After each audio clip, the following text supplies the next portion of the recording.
Buenos días, ¿qué tal? Les habla el doctor Rodrigo Azofeifa. Ah, Vamos a estar enseñando el taller número 3 de la clase Doctrina de la Humanidad y Doctrina de Cristo. En esta ocasión estaremos tocando el tema la sexualidad humana.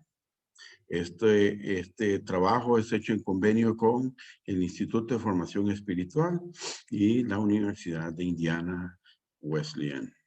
Así que sin más, vamos a compartir mi pantalla para poder continuar con nuestra presentación, la presentación del día de hoy, que, como les dije hace un rato, es acerca de la humanidad y la doctrina de Cristo.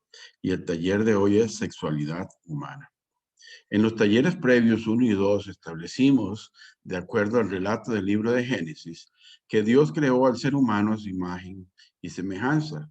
Lo creó hombre y mujer, de acuerdo al relato bíblico. Más adelante, el autor del libro de Génesis, conocido como Moisés, escribió en el capítulo 5 la genealogía de Adán, en otras palabras, el inicio o el principio de la raza humana. En, en esta lista de los descendientes de Adán, dice lo siguiente: cuando Dios creó al ser humano, lo hizo a semejanza de Dios mismo.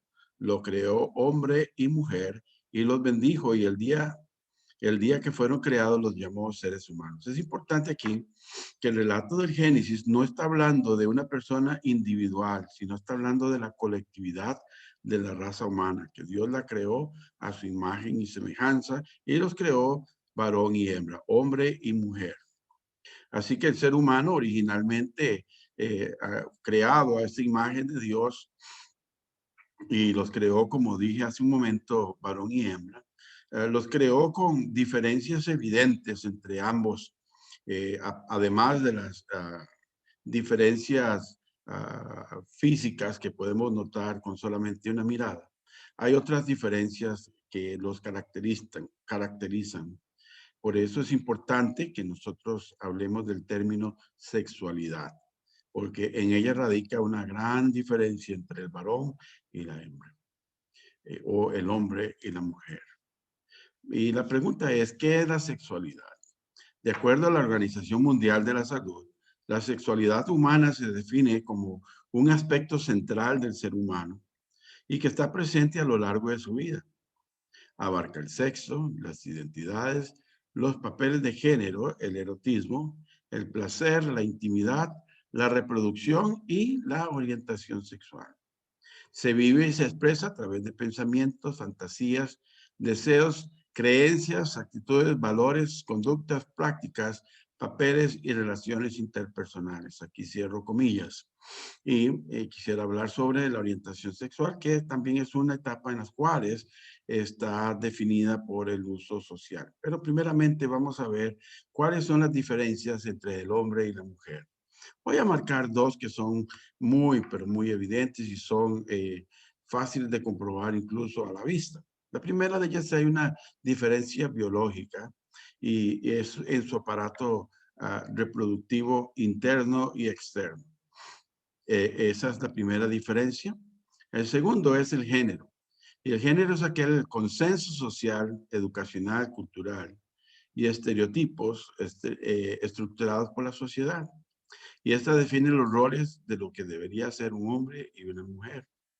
Es importante que aquí hagamos una buena aclaración de que el género, de acuerdo a la Organización Mundial de la Salud, también es algo que regula la sociedad, y como es regulada socialmente, puede ser cambiante con el tiempo y con la práctica.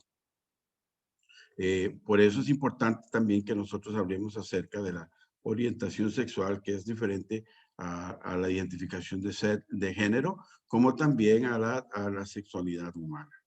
La orientación sexual es el término utilizado para describir la sexualidad de una persona.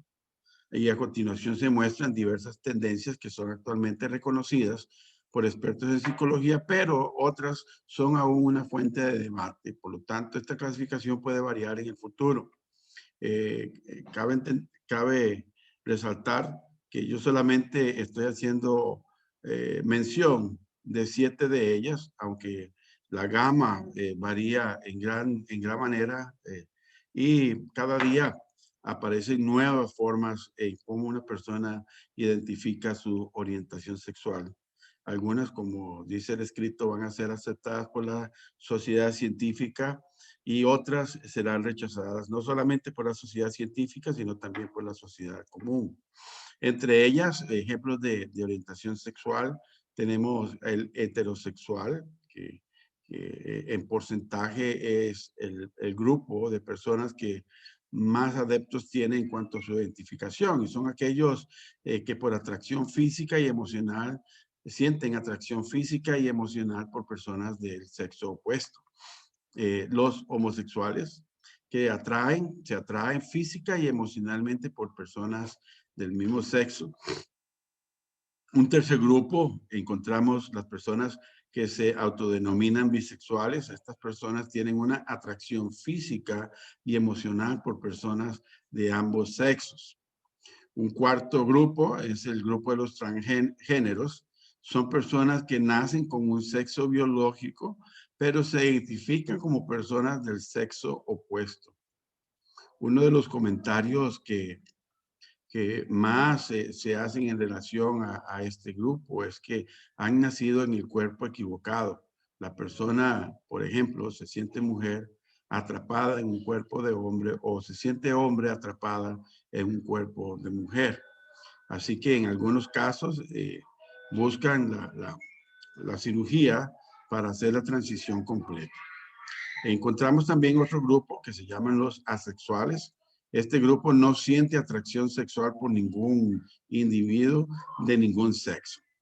Y el pansexual, que es la atracción por personas de todos los géneros. O sea, no hay un género definido.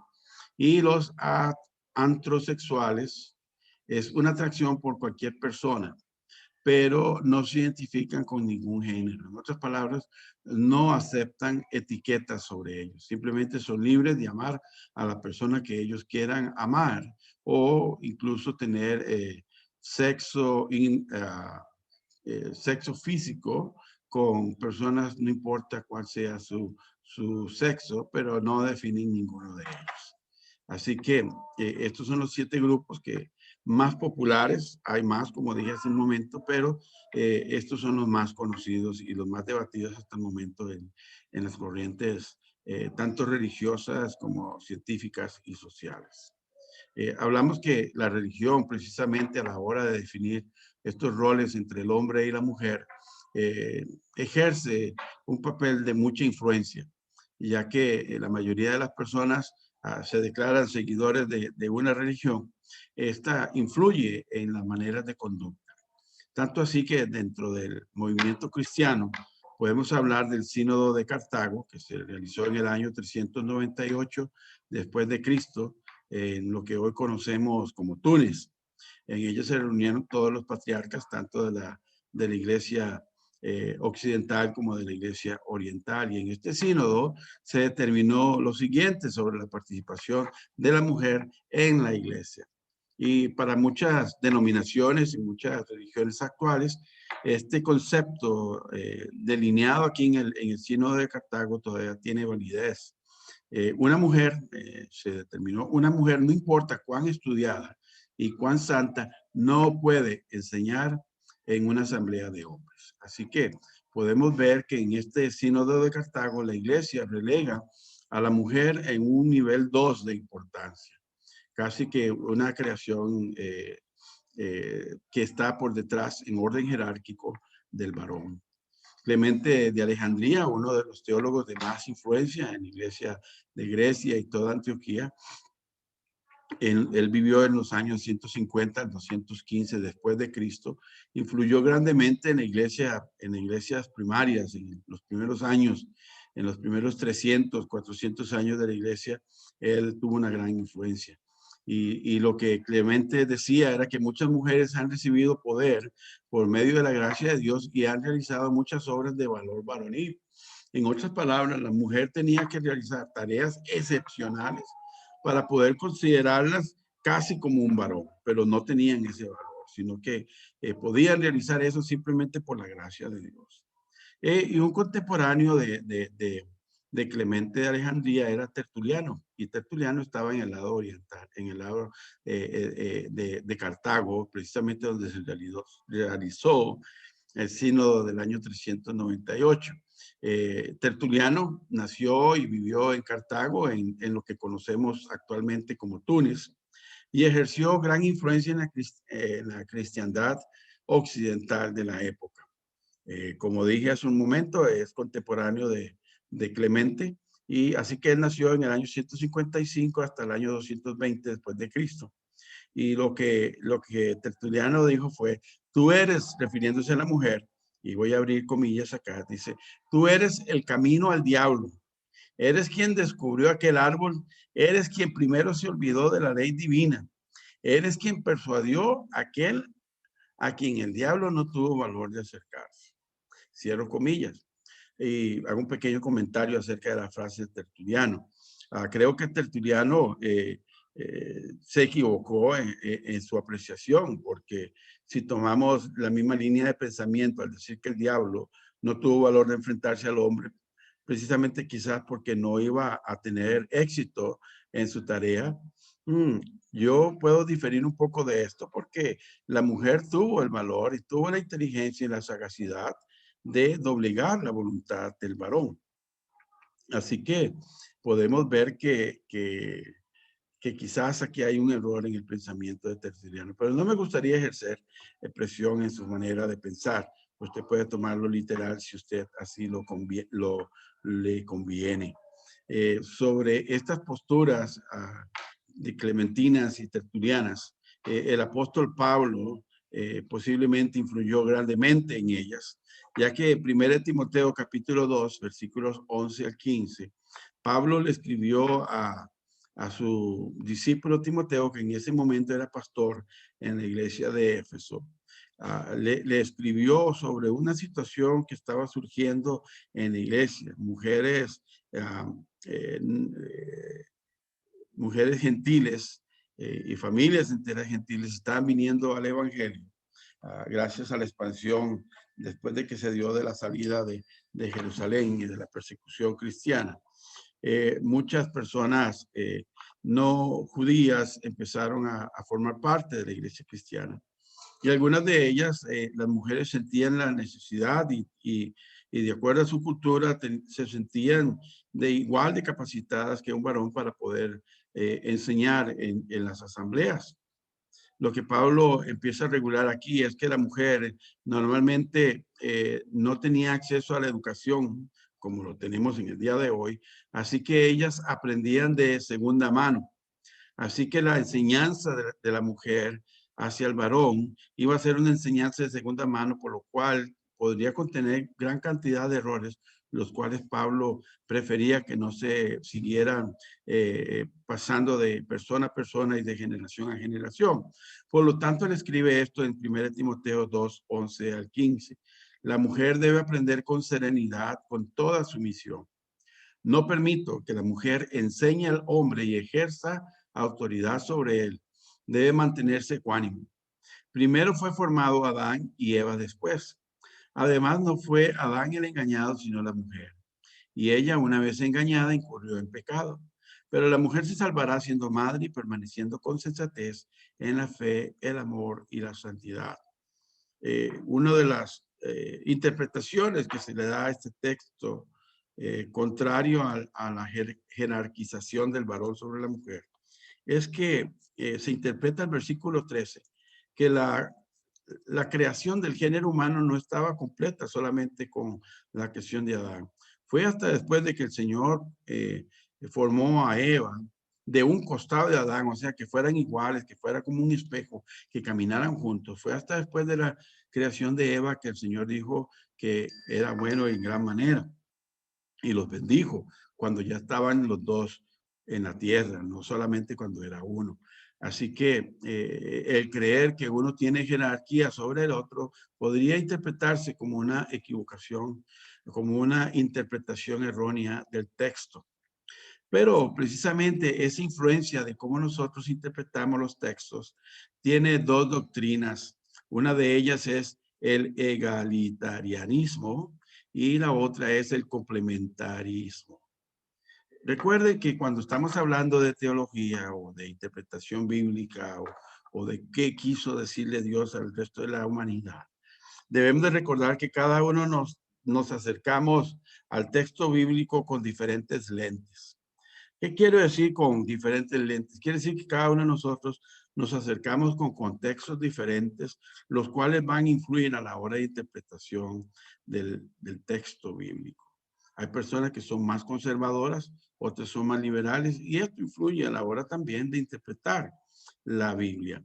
La influencia que el individuo o la persona tuvo a la hora de su desarrollo físico y mental, también influye a la hora de interpretar los textos. Por eso vamos a hablar sobre estas dos corrientes de pensamiento o doctrinas acerca de la sexualidad y del rol del hombre y de la mujer dentro de la iglesia y dentro del movimiento cristiano. El egalitarianismo cree que hay roles separados, no jerárquicos, debido al género. Tanto el hombre como la mujer lideran de manera cooperativa y solidaria en toda tarea que desempeñen. En otras palabras, los roles no son jerárquicos, o sea, no hay un jefe sobre otro, sino simplemente cumplen funciones distintas. Por su parte, el complementarianismo cree que el hombre debe ser el líder espiritual de la familia, debe ser el proveedor, debe ser aquel que gobierne su hogar. El hombre y la mujer tienen roles diferentes, pero complementarios, y en el ministerio y en la familia, y en todo lo que hacer del ser humano, el varón y la mujer tienen roles diferentes y la mujer debería de estar en sumisión hacia el varón. Por su parte, debemos de entender que el egalitarianismo, popularmente conocido como el igualitarismo, sostiene que las enseñanzas bíblicas no promueven en ningún momento ni avalan que las mujeres en ningún sentido, ni ontológico, o sea, del ser, ni funcional, están subordinadas a los varones o a los hombres. Simplemente cumplen roles, funciones distintas. Y la mujer y los hombres han de ocupar puestos ministeriales, hablando de la iglesia y del gobierno de la iglesia. Tanto uno como el otro pueden ocupar puestos ministeriales de acuerdo a sus dones, habilidades, conocimiento, educación, pero nunca por su género. Así que un varón puede ser el líder máximo de una congregación religiosa o una organización religiosa, como lo puede ser la mujer si está igualmente capacitada que el varón para ejercer ese tipo de liderazgo. En cuanto a la familia, el egalitarianismo resalta el principio de la mutua sumisión y promueve y enseña que los esposos y esposas han de someterse por igual uno al otro. Estas teorías son más aceptadas en las generaciones más modernas, como hablando de los milenios y la generación Z, donde ellos no ven esa diferencia de género, no ven diferencia de roles, sino que cada uno puede desempeñar la tarea del uno o del otro de acuerdo a la necesidad que hay. Entonces, cada día podemos ver más varones que se dedican a los oficios domésticos mientras la mujer sale a trabajar y a traer la economía del hogar. Y no importa, no hay ningún problema con esto, de que sea el varón o que sea la mujer la que traiga los ingresos y provea para la familia, ya que se van a trabajar juntos para el bien de toda la familia. Es el bien de las partes en función del todo. Y no hay un orden jerárquico en esto. Algunos de los autores modernos, por si usted está interesado en conocer más sobre estas doctrinas y analizar la influencia de estas personas en la forma en que ellos escriben, pueden visitar a N.T. White, que él es un británico, escritor contemporáneo cristiano, Gregory Boyd, también Stanley Grenz. Si usted es parte de los seminarios actualmente estudiando disciplinas espirituales, Richard Foster va a ser una persona muy conocida por usted, al igual que Gordon Fee. Si usted hace estudios de bíblica, de hermenéutica, exégesis, usted va a escuchar hablar de Gordon Fee. También Craig Keener. Así que estos son autores modernos que se encargan de escribir con influencia de la doctrina del egalitarianismo. Hay argumentos muy fuertes que el egalitarianismo esgrime para defender su tesis. Es que el patriarcado es un fenómeno cultural con el cual Dios en su soberanía escogió no lidiar, sino regular, tal como lo hizo con la esclavitud. En otras palabras, si nosotros recordamos, el pueblo de Israel, que es el pueblo que Dios posteriormente escogió como suyo, fue fundado con un patriarca, que ese era Abraham. Y Abraham no era judío, sino que él era caldeo. Él vivía en la ciudad de Ur junto con su familia y fue de ahí donde Dios lo llamó para que dejara su seno familiar y siguiera un camino incierto donde Dios le prometió construir una gran nación. Recordemos que los caldeos y Ur, de donde salió Abraham, tenían una sociedad patriarcal. Y Dios en su soberanía no vio necesario cambiar ese orden social, sino lo que hizo fue regularlo. De tal manera que más adelante podemos ver cómo Moisés, a la hora de hablar del matrimonio, habla también del divorcio y dice que precisamente para evitar injusticias hacia la mujer, él crea las directrices para poder dar carta de divorcio a las mujeres. Así que vemos que esto fue una práctica cultural y como práctica cultural pudo haber cambiado con el tiempo y con el uso. Así que uno de estos pasajes bíblicos que refuerzan esta ponencia del egalitarianismo es Colosenses capítulo 2, 22, que enseña que estos preceptos basados en las reglas y enseñanzas humanas se refieren a cosas que van a desaparecer con el uso. Aunque Colosenses está hablando sobre que nadie nos juzgue a través de fiestas, de comidas o días de reposo o días de celebrar al Señor, también nos habla acerca de los usos sociales que también pueden cambiar con el paso del tiempo. Otra de las teorías del egalitarianismo es que la jerarquía del hombre sobre la mujer es resultado de la caída humana. O sea, que es producto de un pecado y no se debería de continuar exaltando los resultados de la caída. Y podemos ver esto en Génesis capítulo 3, versículo 16. Cuando inmediatamente después de que el hombre y la mujer, los primeros habitantes del planeta, pecaron, el Señor hace este decreto sobre la mujer y dice a la mujer, le dijo, multiplicaré tus dolores en el parto y darás a luz a tus hijos con dolor. Y aquí es donde está la línea más importante en este versículo, que dice, desearás a tu marido y él te dominará.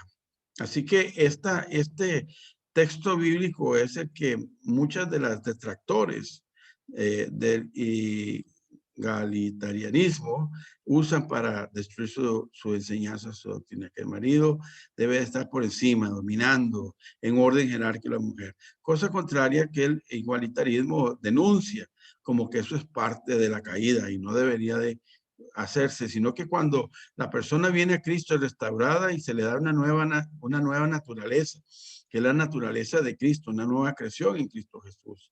Segunda de Corintios 5:17 nos dice, de modo que si alguno está en Cristo, es una nueva creación.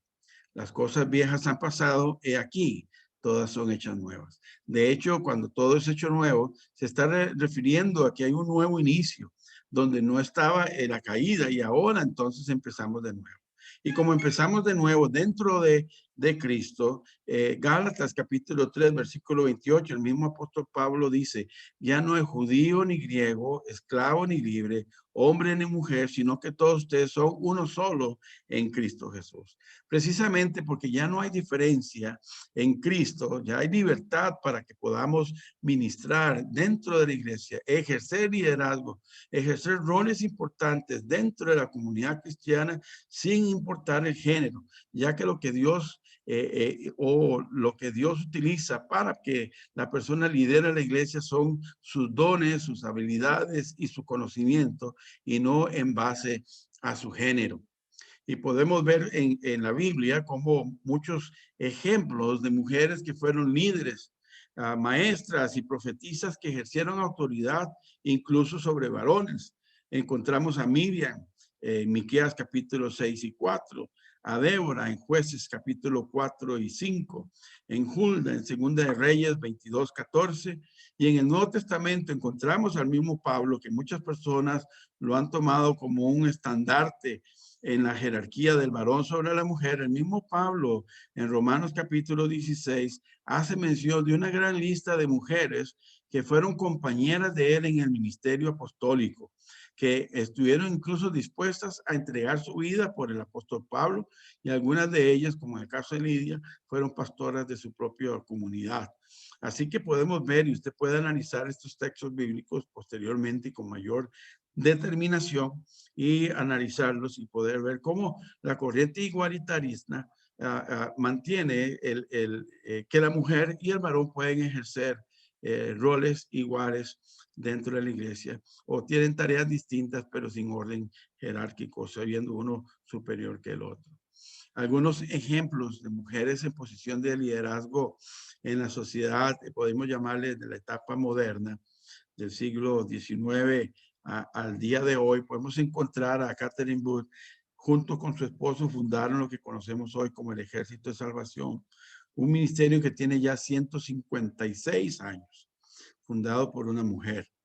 También Amy Carmichael es una mujer irlandesa contemporánea de Catherine. Y también ella en 1867 sirvió como misionera por 55 años en la India, abriendo campo, abriendo camino para el cristianismo en esta región del mundo. La Madre Teresa de Calcuta, gran conocida por todos, de hecho, Premio Nobel de la Paz en 1979, que posteriormente fue canonizada por el Papa Francisco el 19 de octubre del 2003, una mujer excepcional que entregó su vida al servicio de los más necesitados. Tanto así que le mereció el reconocimiento mundial. Y dentro de las denominaciones en los Estados Unidos podemos ver en épocas más recientes Joan Lyon, que fue nombrada superintendente general de la Iglesia Boleyana de los Estados Unidos, y ella ejerció como máximo líder del año 2008 al 2016 en 2 periodos de 4 años. O sea que en los primeros 4 años fue reelegida para fungir una vez más y así completar 2 periodos como máxima autoridad de la Iglesia Boleyana en la nación de los Estados Unidos. Así que podemos ver que la mujer tiene roles importantes dentro del movimiento cristiano. Pero el egalitarianismo tiene sus detractores, tiene sus enemigos, aquellos que debaten esta doctrina, como es el complementarismo. Ellos creen que Adán fue creado primero, por eso tiene prioridad sobre Eva.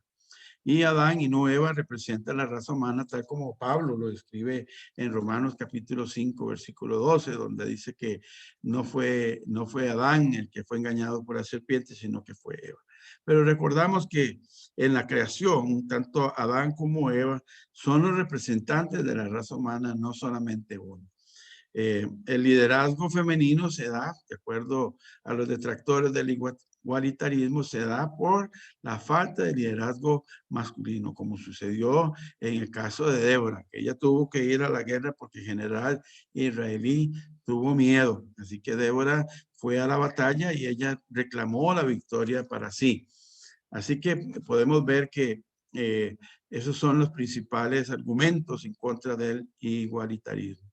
Vamos a entrar a analizar entonces la segunda o la siguiente corriente de pensamiento, no menos importante, pero sí diferente. Estamos hablando del complementarismo. La doctrina del complementarismo enseña que tanto el hombre y la mujer fueron creados iguales, pero diferentes, y poseen el mismo valor, dignidad y responsabilidades delante de Dios.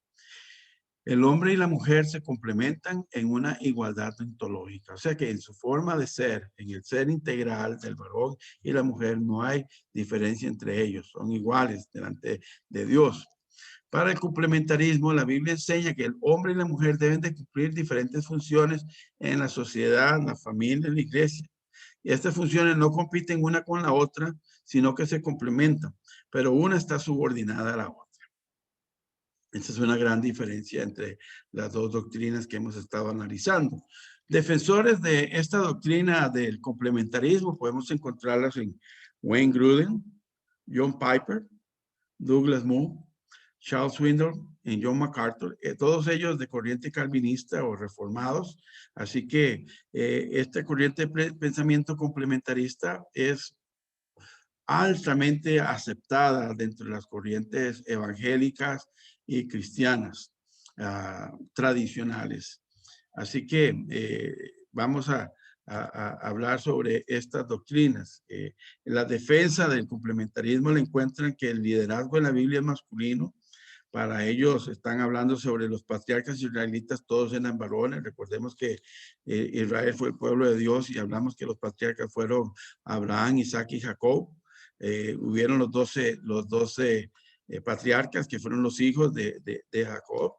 Luego el Señor Jesucristo escogió a 12 apóstoles, todos varones, y los obispos cuyas tareas están delineadas en Timoteo 3:12 también eran varones. Pero recordemos que socialmente Dios no trató de eliminar el patriarcado, sino lo que hizo fue regularlo. De tal manera que el cristianismo nace en una cultura patriarcal. Por lo tanto, era lógico entender que el liderazgo dentro de la nueva iglesia o de la iglesia naciente iba a continuar con la misma estructura social. Eso no quiere decir que eso era lo correcto, sino que eso era lo que se funcionaba en ese momento. Así que si el cristianismo hubiera nacido en otro tipo de cultura, posiblemente desde los inicios no hubiera existido este conflicto de que si el hombre o la mujer, cuál de los dos tiene derecho de ejercer poder uno sobre el otro. Así que, pero estas son las defensas del complementarismo. También podemos entender que hay algunos textos bíblicos en defensa del complementarismo. Y esos textos que se esgrimen para defender el complementarismo están en Génesis 2:18, donde se denomina que Eva fue creada para complementar a Adán. Lo que debemos de entender aquí es que la creación del género humano, Dios no la creó como ser individual, porque cuando Dios había creado al ser humano individualista, que estaba solamente Adán, el Señor dijo, aquí falta algo, vamos a terminar esta obra que está incompleta. Y creó a Eva de un costado de Adán. En otras palabras, los dos a un costado iban a caminar juntos, uno al lado del otro. No había uno más grande o uno con mayor poder, sino que eran seres homogéneos en cuanto a jerarquía. Pero podemos ver que este es uno de los textos que el complementarismo lee textualmente, no le hace una interpretación de ningún tipo. Al igual que el texto bíblico de Timoteo 2:12-15, también el complementarismo no hace una interpretación sociológica, sino que lo aplica literalmente. Y en estos versículos, el apóstol Pablo dice que no permite que la mujer hable en público. Anteriormente expliqué por qué las mujeres estaban hablando en público en estas comunidades, tanto en la de Éfeso como en la de Corinto, ya que muchas de estas mujeres eran gentiles y estaban trayendo influencia dentro de la iglesia. Pablo estaba contrarrestando esto y la enseñanza de segunda mano. Tanto así que en 1 Corintios 11:3 les dice, las mujeres guarden silencio en la iglesia. Una vez más, vuelvo a enfocar que el complementarismo no hace una interpretación de estos textos bíblicos de orden social o cultural, sino que lo hace de una manera literal. 1 Corintios 14, 34, 35 es uno de los versículos que el complementarismo utiliza para enseñar que el varón es el jefe del hogar, que el varón está por encima de la mujer y que él es el jefe de la casa. Es Corintios capítulo 14, 34, 35, donde Pablo dice que el esposo es la cabeza de la esposa y hace un orden jerárquico. Así como Cristo es la cabeza de la iglesia, el esposo es cabeza de la esposa y ellos son las cabezas de los hijos. Eso es un orden jerárquico establecido, también de orden patriarcal. Como le digo, es un asunto cultural, pero el complementarismo no lo ve así, sino que lo interpreta de manera literal. No estoy diciendo que uno está equivocado sobre otro, sino simplemente hacen una interpretación desde diferentes ángulos, de diferentes perspectivas. También recordemos, respuestas al complementarismo, son que el liderazgo masculino no era descriptivo y no era descriptivo y no jerárquico. En otras palabras, el Señor estaba delineando algunas funciones que cada uno podía ejercer de acuerdo a su capacidad, de acuerdo a sus habilidades, pero no en un orden jerárquico de quién iba a ser superior al otro. También uno de los argumentos en contra del complementarismo es que la mujer fue creada no para complementar a un solo hombre, Adán, sino como complemento de toda la raza humana. Si hablamos de manera literal, Adán hubiera sido una sola persona y no hubiera tenido la capacidad de comunicarse. Y recuerde que Dios es un Dios comunitario, por lo tanto su creación es comunitaria también. Por eso Adán y Eva deben de verse como un solo ser. De hecho, cuando leemos el libro de Génesis, dice, y dejará el varón a su padre y a su madre, y se unirá a su mujer, y serán una sola carne. Así que no puede verse como que uno es mayor que el otro, sino que cumplen roles diferentes y son igual en su jerarquía. El ser humano es comunitario, así como Dios es comunitario, Padre, Hijo y Espíritu Santo se comunican entre sí, pero no hay un orden jerárquico, a pesar de que Dios es el creador del universo, Jesucristo es el redentor y el Espíritu Santo el consolador y el que nos guía ahora como iglesia en el periodo de la gracia.